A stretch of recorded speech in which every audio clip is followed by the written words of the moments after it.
Hello, my name is Michael Jones, and I'm here to present to you the second part of a two-part episode of the World Ranking International Football Podcast, where myself and journalist and author Ibrahim Mustapha will preview all 24 teams ahead of Afcon 2023, which begins on Saturday, January the 13th, 2024. The episode will feature a very special interview with Zambia centre-back Frankie Musonda, who has been selected to go with the Chipolo Polo to participate against Morocco, Tanzania and the Democratic Republic of Congo in Group F. If you enjoy what you hear, please follow us on our socials. We're on X, TikTok and YouTube at World Ranking Pod, and on Instagram at World_Ranking Pod. But for now, please sit back, keep working, driving, commuting, running, or whatever else you do when you tune into a podcast, and enjoy.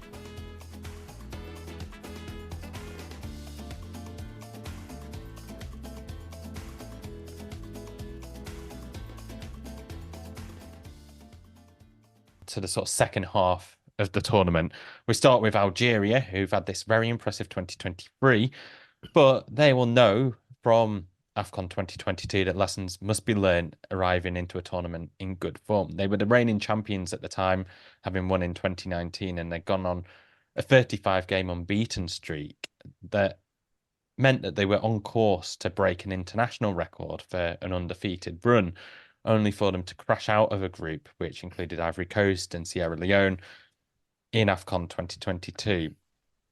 Is there any risk of that repeating itself, do you think? They do have the same manager, and there is a bit of a goalkeeping issue with Algeria as well, isn't there, for all the talent they do possess? I would suggest that their blip last time came at just the worst possible moment for them. Obviously, they were on that long unbeaten run and then went into Afcon. It all went haywire. It all went apart, and then they lost their World Cup qualifier. When in the build-up to the last Afcon, people were suggesting that Algeria could be the team to do what Morocco did at the World Cup. People were suggesting that Algeria were potentially strong enough to be like the African team to go the furthest in Qatar, basically, but they didn't even get there. So I think, but then since then they have sort of stabilized, and they've gone on they've put together another run of good form since then. And I just looking at their group, I just don't think that the Angola, Burkina Faso, and Mauritania shouldn't really trouble them. I mean, Afcon has ways of throwing up the most amazing stories, but on paper, you think Algeria should be basically cruising through that group, I'd say.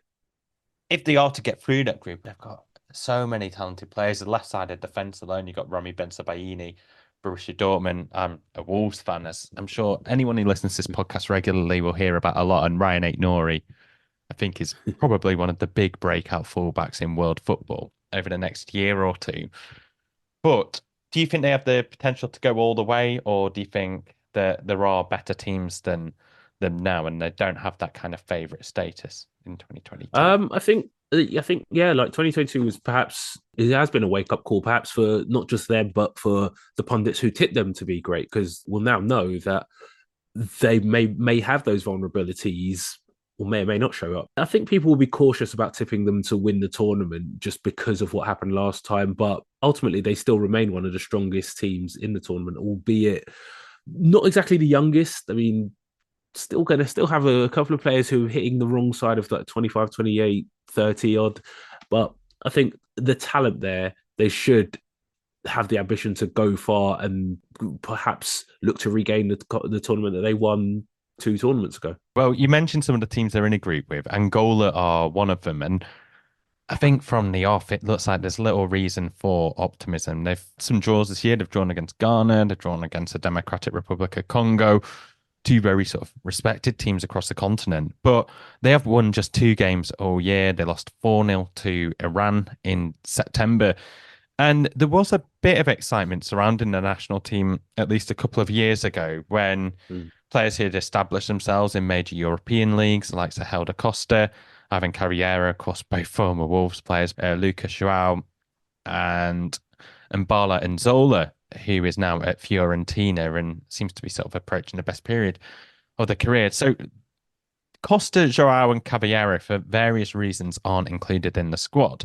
Nzola was called up and he's been one of the most high-profile snubs so far for a squad at the tournament. And For the Black Sable Antelopes, it looks like it's going to be really difficult for them to muster together any kind of improved or inspired form based off the circumstances that have been, I guess, quite harshly handed to them. It's going to be a very difficult tournament for them. I mean, you pointed to their form. I mean, I was just looking at it before, and I believe it's 1 goal in their last 6 matches, and 4 of those matches finished 0-0. So, as much as they're going to be encouraged by the draw, I don't think they're offering a lot essentially going forward. So, I mean, it's going to be the games that people who are going to tune in and they're going to end up watching Angola, and then they will ask, why are people getting so why do people get in such a fuss about Afcon when games like that come out? Because they're not going to excite.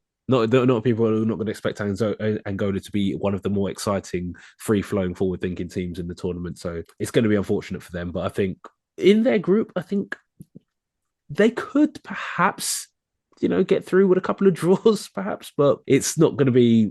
They're not going to go very far, I imagine, in the tournament. Once they come up against a strong side, I think that could be the end of their tournament. The one thing they got going for them is Burkina Faso, who I believe had come in as the sort of second seeded team into this tournament. They've been winless in 6, and that's despite them being a renowned Afcon team over the past 10 years. In 2013, they were the runners up.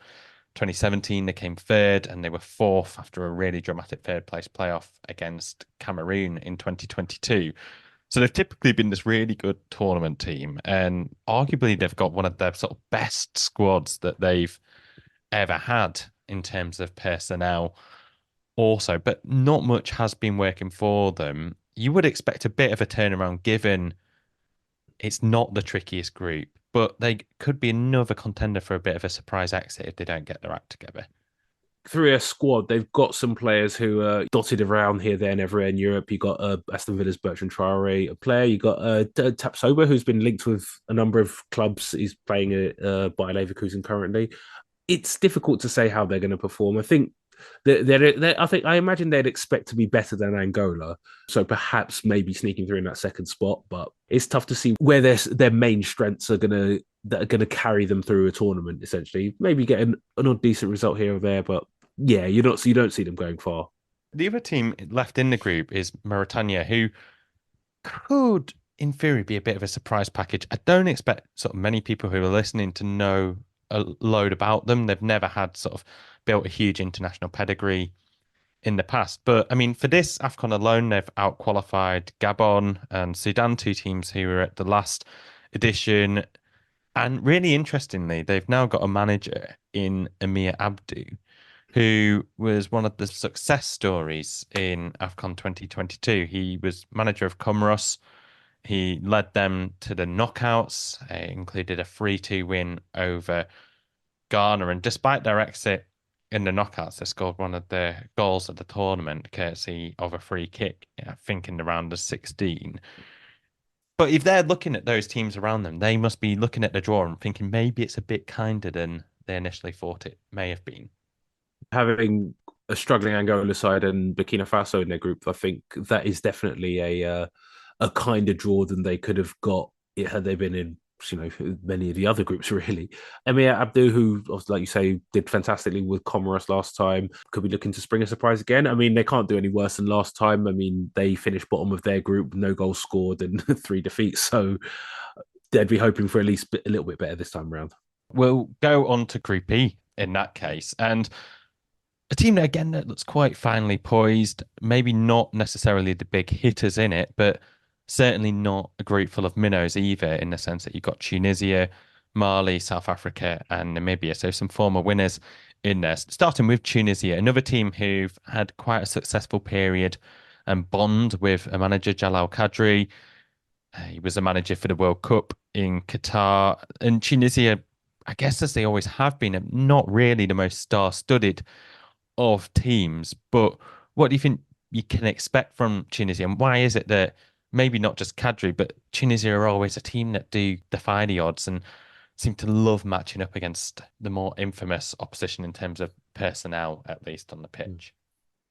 Yes, if we go for sort of like a cliched group of death, I think this probably looks like it, really. I mean, you've got 3 teams, Tunisia, Mali, and South Africa, who are probably fairly evenly matched, I imagine, in a lot of ways. Namibia probably the standout team there who are probably a little bit weaker than the rest. What to expect from Tunisia? They're not going to struggle, basically. They're a team that sort of knows what they are. They know their limitations. They play that way as well. I mean, it's rarely the most thrilling games to watch Tunisia, being as people have seen in the World Cups last AFCON. But, they battle their way through. They are a tough side to beat, and they are pretty determined. So they're the sort of, again, a surprise package who could go far without really being that spectacular. So perhaps ones to watch.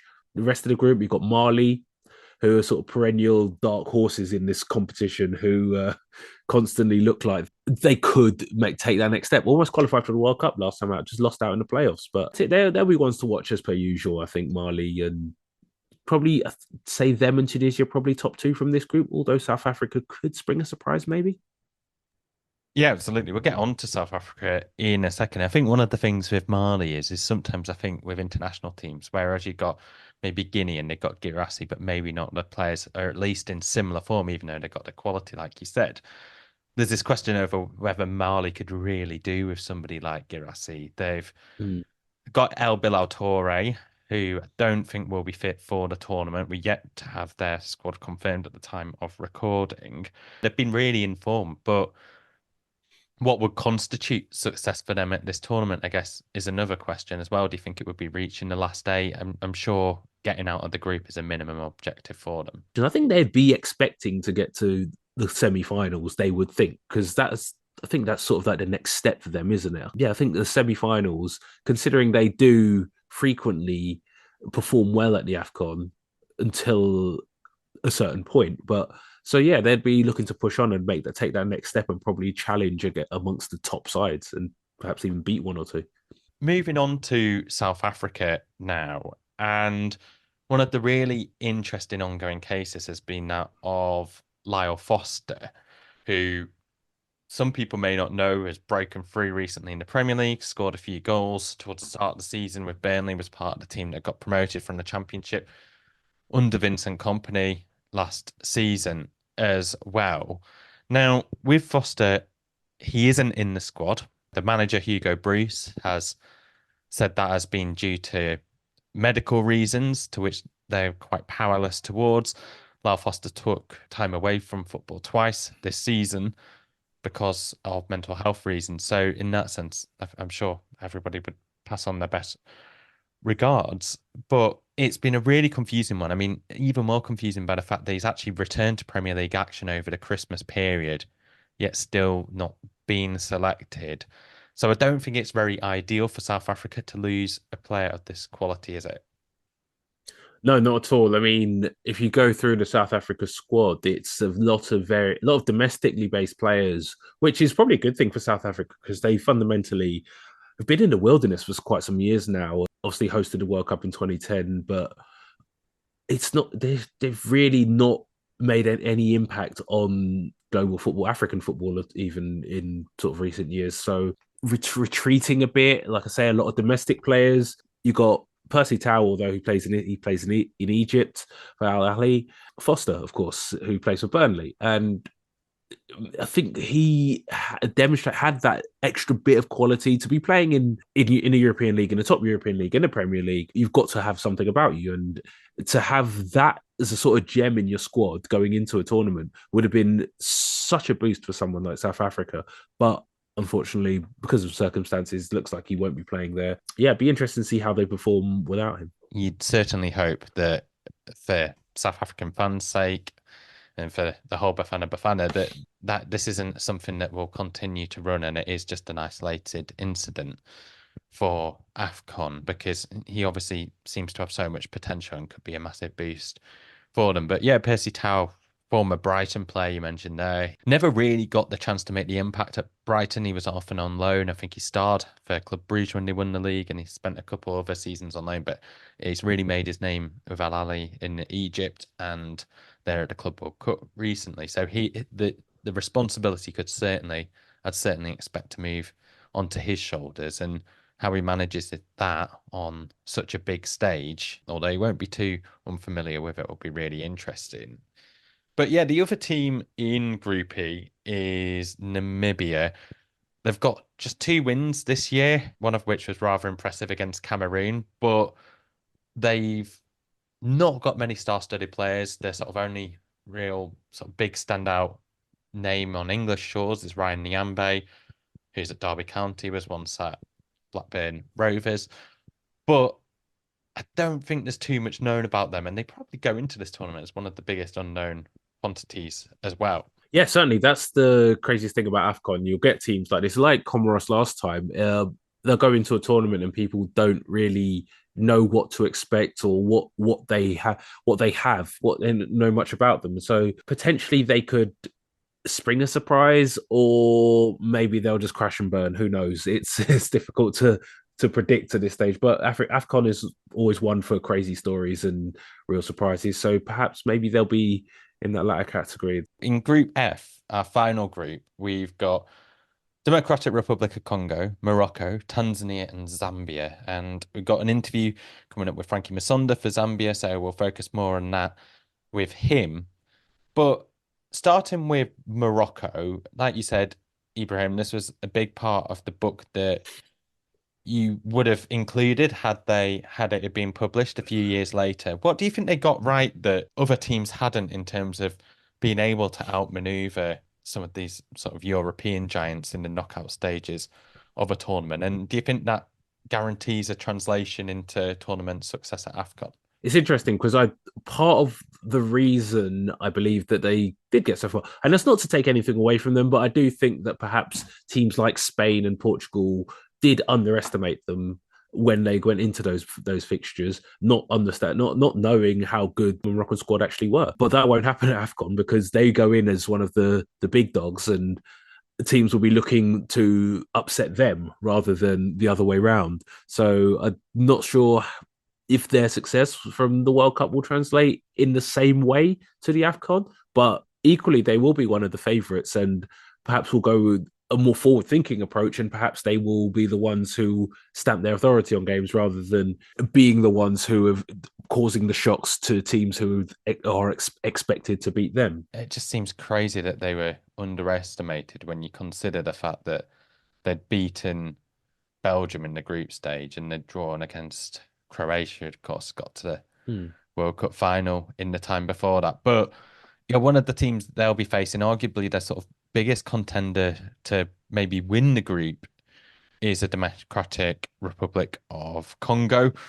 And their squad has been finalised. Thankfully, that was one of the ones that was done earlier. And this is a team that's, I think, absolutely littered with attacking talent. And maybe similar to Mali, maybe haven't had the same kind of notoriety, not the same success that other countries have had during recent years, despite having some of the personnel. But I mean, if we just run through the squad quickly, you've got Cedric Bakambu, who is at Galatasaray, but has been a sort of constant threat across some of the big leagues in Europe and in Asia as well. Yoane Wissa, who scored for Brentford the other night and has been a real star for them in the Premier League. Simon Banza, who is the top scorer in the Portuguese league. Silas for Stuttgart, a part of that team that's doing really well in the Bundesliga.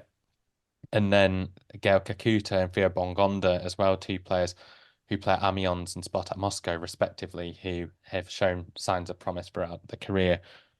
Also, it's quite a top-heavy team. I was just wondering if you knew much about what to expect, whether they're a team that typically tend to capitalise on that type of attacking threat, or is this a team that do offer any serious threat to Morocco or to other teams outside of the group in the competition? They were obviously previously known as Zaire and were a footballing powerhouse on the continent throughout the 60s and 70s. But then obviously, due to various factors, they had just been out of contention for anything for so long. But the fact is, as a country, they're blessed with resources in terms of minerals and actual resources, but also in terms of like sporting talent as well. And it's good to see that that's actually coming together right now. Yeah, they're actually looking like an improved team right now, and certainly one that could, make an impact at the tournament. I mean, it's hard to say what they would actually do when they come up against sort of like the tougher sides in the tournament, but I think they could be ones to watch, I'd say, definitely. One of the teams that they'll have to overcome are Tanzania. And Tanzania, again, maybe like Namibia aren't superstar studded, but have had a pretty decent year in terms of form.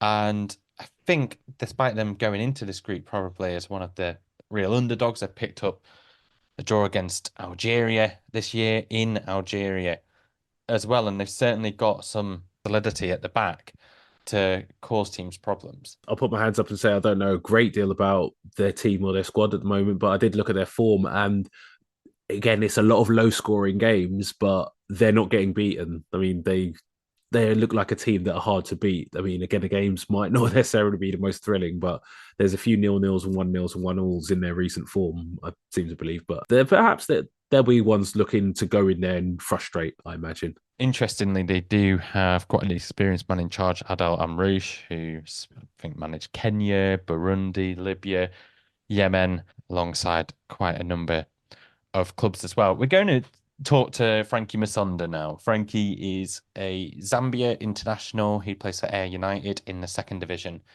in Scotland, and he'll be telling us all things Zambia ahead of Afcon and why they could be one of the real dark horses for this competition. Hi, Frankie. Thank you very much for joining me. It's been a really fruitful period for Zambia, with one win and one defeat to start the World Cup qualifying campaign. Unfortunately, you were not able to partake, but is the confidence that can be taken away from this year overall, with a number of wins being built up ahead of Afcon 2023? Yeah, definitely. I think especially the period that I've been involved with the team, we seem to keep building momentum. We've had some really good performances against some tough teams. Obviously, getting our first win in the World Cup qualifiers will be huge for us going forward, and our home games will be quite important. But definitely, the team's been on quite an upward trajectory recently. Obviously, we've still got a lot of improvement to do, but I think the team's capable of doing really good things. There's the opportunity for your first major international tournament in January. How much has that been a motivational factor for you to improve your game and make sure you remain in Avram Grant's thoughts? Yeah, definitely. I always would be lying if I ever thought I'd even really play international football. So for me to be able to play for Zambia is a huge honour for me. And even when I just played my first friendly, that was already an honour. So to have the chance to even be considered to play for Zambia in a tournament like the African Cup of Nations is something that obviously excites me a lot. It's been a lot of fuel for me to get back fit while I was injured, and for me to obviously perform well for my club. But yeah, any time there's a chance to be called up, I of course would like to be there, and it's one of my most favourite things to do when I'm playing is to play for my country. It's a feeling I can't really explain, and it feels a bit surreal for me to even be talking about things like this. Any chance I get, I just enjoy it, and I'm just grateful. We mentioned the head coach, and with forwards like Patson Daka and Fashion Sakala, there's a lot of emphasis on that attack, or a lot of attention on that attack, but it has been playing in front of what's been quite a formidable defence. How do you assess Zambia's chances for Afcon, and 11 years after that miraculous Afcon where the country were crowned Kings of Africa? Is there that belief that you could do it all over again? Yeah, definitely. I think we're still a nation that a lot of people won't really be considering as anywhere near favourites to win the tournament, but definitely within the camp, we're very confident in our team and believe on our day we're capable of beating anyone. To beat Ivory Coast 3-0 in one of our Afcon qualifiers speaks for itself. What we're capable of doing if things go right for us. Of course, there'll be times in a tournament where you'll need other big teams, their big players to have off days and things like that. But I think especially in tournament football, anything's possible, and there's a lot of belief in this team.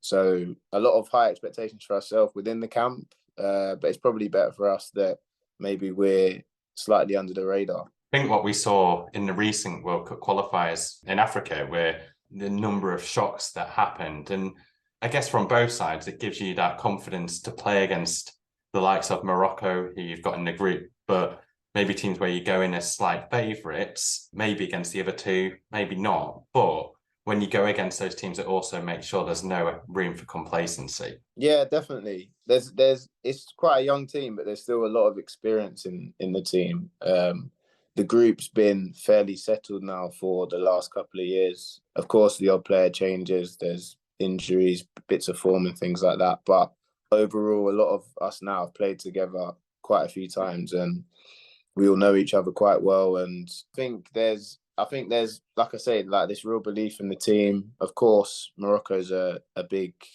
hitter in the competition. They'll be one of the favourites to win it, but I think always got to go in there believing we can beat anyone. We've also got like stars like you mentioned in our team that on their day can score against anyone. So yeah, definitely a lot of confidence. I mean, for myself in the defence, you always have a lot of confidence that the boys that are in front of me can produce and can score goals. So it's more just for us to try and build as good a platform as we can at the back to stop the other team scoring. But we know that we've got goals in our team, and to have that is huge for us, and it gives you a chance to win any game when you've got strikers like the players you've mentioned. And you must be relishing coming up against some of the strikers that you could be facing, not just in the group stage. You've got Yoane Wissa at Brentford, at DR Congo, and then Naziri, who starred at the last World Cup as well. As a defender, how much do you relish those kind of battles? And, two very different strikers as well. I think, like for me, I say it's almost like when I play for the national team that I'm living my dream. So when you see these players on TV and things like that, and you always wonder, okay, they're playing at this level, I'm playing at another level. Like, could I step in and handle these sort of players? Or like, you always want to see where you face up against the best. So for myself, I always enjoy the big games massively. Like I said, when we played Ivory Coast in the past, those sort of games you can't help but be excited for. You want to see where you match up against these sort of players. And to be honest, a lot of the time I'll be going against players that I'm probably on paper not really expected to be able to necessarily deal with, or calibers of players that playing for clubs way bigger than myself. But for myself, there's a real belief that I can play against these sort of strikers, and I've proven that I have and can do it in the past. And it's just an exciting challenge for me. I don't particularly get very nervous with these games. I get a lot more excited because I feel just lucky to be able to have these opportunities. So it's sort of always feels like a win-win for myself. That's really lovely to hear. And there's been a number of highs, especially since you've made your international debut, but for the nation in the last year or so. But one of the things that's been a really sad case is the case of Enoch Mwepu, who had to retire. And I think had he not, he would have expected to be a key part of this team going into this year's Afcon. I'm just wondering, is he someone that the players still hear a lot from? And how much does the sort of impact of his retirement and sort of playing for him in a way inspire the team? Everyone, like, I don't think there's a single player in the camp who couldn't be inspired by Enoch. For myself, when my first camp with the team, I roomed with him. He's obviously was the captain of the team at the time and was doing so much behind the scenes that a lot of people don't see, trying to give us the best opportunity to be at our best and to perform the best. And was obviously playing for Brighton in the Premier League was a huge inspiration for a lot of us, and still is. And it's something that obviously we use as a motivation to kick on and to try and carry on what he's started in a way, or tried to implement with the team. Really, of course, really unfortunate that he's not going to obviously be part of the team. Yeah, for myself, really looked after me when I first joined, helped me settle in a lot. And I'm sure, there's plenty of people that still speak to him. I still message him here and there to see how he is, how his family is and whatnot. And yeah, just a really nice guy. And of course, when all of us heard the news, it was something that was obviously really shocking, but also sad for himself and for us, because he's a really good guy. He doesn't deserve to be in that sort of situation where he has to retire so young. But yeah, couldn't speak more highly of him. He did a lot for me when I first joined the team, and I wish him all the best. Absolutely. And yeah, just my final question is, for people tuning into Afcon this January, what kind of team can people expect watching Zambia? really organised team. Very, of course, lots of speed in our attack. We've got players that a lot of the players in the team play in Europe or the European competition. So there's a lot of quality in the team, and yeah, just hopefully very organised, and hopefully we score a lot of goals. But of course, in tournament football, all the games can vary, and there'll be different tactics for different teams. But yeah, it's an exciting young group who are looking to do their country proud, like everyone else in this tournament. So of course it will be difficult, but we have high hopes that we can do something special. Well, thank you very much for that, Frankie, and best of luck for Afcon 2023 with Zambia, and I hope you really go far. Right, so after, to varying degrees, talking over 24 teams that are going to be at Afcon, it'd seem a bit of a waste of your time, Ibrahim, if we didn't actually hear who your predictions were to win it. To start with, as alongside a surprise package and a best player. But yeah, first and foremost, who do you think is going to win Afcon this time around, and why? I would have said Egypt, just because I think they want to right the wrongs of the last tournament. But I think, and with the manager there, I think he's proven success previously, as you pointed out when we talked about him with Benfica and such like. I think he is going to be determined to sort of push them over that line. And I think they've not really, I don't think they're particularly weaker than they were last time around, but maybe, Salah will have that little extra determination in him to finally get his side over the line. Aside from them, I would probably look at the hosts. I think hosting plays a big role in AFCON. I think in the past it has been shown. And I think Ivory Coast are strong enough, regardless of whether they were hosting or not, but having home advantage will, I think, see them get very far, potentially towards that decisive game in February.